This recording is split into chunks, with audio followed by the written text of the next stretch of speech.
ঘটক সাহেব বাড়ি কি পাইছি? হ্যাঁ ভাই পাইছি, দাঁড়াও। ঘটক সাহেব আইসেন, বসেন বসেন বসেন। ঘটক সাহেব দাঁড়ান, তেল লেছি, বসেন বসেন। ভাই সাহেব কথা মতো তো মেলা এলো, আমি ছাগলটা করে বাই করো। আচ্ছা ভাই, ডাক দিয়েছি। ডাকাত বাড়িতে জন্য বাড়াও। দাঁড়াও ভাই, যাইছি। মাশাল্লাহ মাশাল্লাহ, সাল তো দেখতে শুনতে ভালোই। ঘটক সাহেব সালে দুটো প্রশ্ন করবে চাই। আচ্ছা ঠিক আছে, ছাগল এক দূরে প্রশ্ন করবেই তো, করো। তা বাবা, তুমি লেখাপড়া করছো কত দূর পর্যন্ত? সত্যি কথাই কব না মিছে কথা কব? সত্যি কথাটাই কও। আমার বংশে আমার মতো এমবিবিএস ছাত্র একটাও নাই।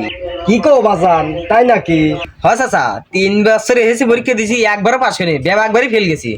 ঘটক সাহেব এরকম একটা শিক্ষিত সালে তো মুখ করতেছি, বিয়ে ফাইনাল।